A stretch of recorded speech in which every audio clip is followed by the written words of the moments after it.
বন্ধু বান্ধৱীসকল লৈছে এটা ইম্পৰ্টেণ্ট আপডেট যেহেতু আজিকালি সচৰাচৰ চৰকাৰী চাকৰিয়ালসকলে নিজৰ হোম ডিষ্ট্ৰিক্টৰ বাহিৰে আদাৰ ডিষ্ট্ৰিক্টত চাকৰি কৰি থকা দেখা পৰিলক্ষিত হৈছে।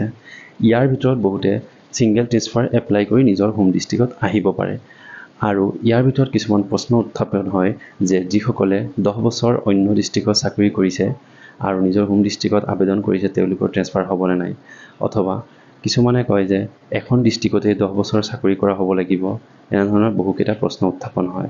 আজিৰ মোৰ ভিডিঅ'ত এই বিষয়ে প্ৰশ্নৰ আলোচনা কৰিম আজিৰ এই ভিডিঅ'টোত। যদিহে আপোনালোকে মোৰ এই চেনেলটো এতিয়াও ছাবস্ক্ৰাইব কৰা নাই ছাবস্ক্ৰাইব কৰি ল'ব। তবলক ভিডিঅ'টো আৰম্ভ কৰোঁ।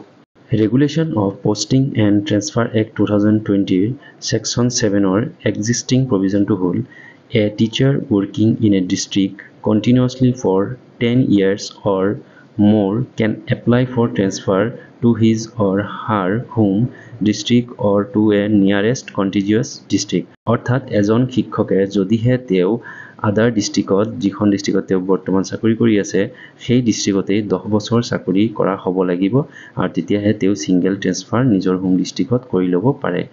কিন্তু এতিয়া সেইটোক এক্সিষ্টিং প্ৰভিজনৰ ঠাইত এতিয়া নতুনকৈ প্ৰপ'জ প্ৰভিজনটো হ'ল In the Principal Act in Section 7 in subclause A in first line in between the words district and continuously the word or district other than home district shall be inserted.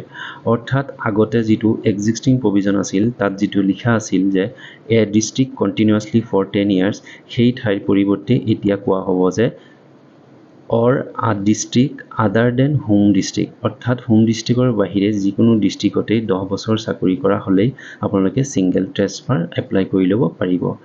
আজিৰ ভিডিঅ'টো চাই কেনে পালে কমেণ্টত নিশ্চয় জনাব। যদিহে ভাল লাগে লাইক কমেণ্ট শ্বেয়াৰ আৰু ছাবস্ক্ৰাইব কৰিবলৈ নাপাহৰিব। ধন্যবাদ।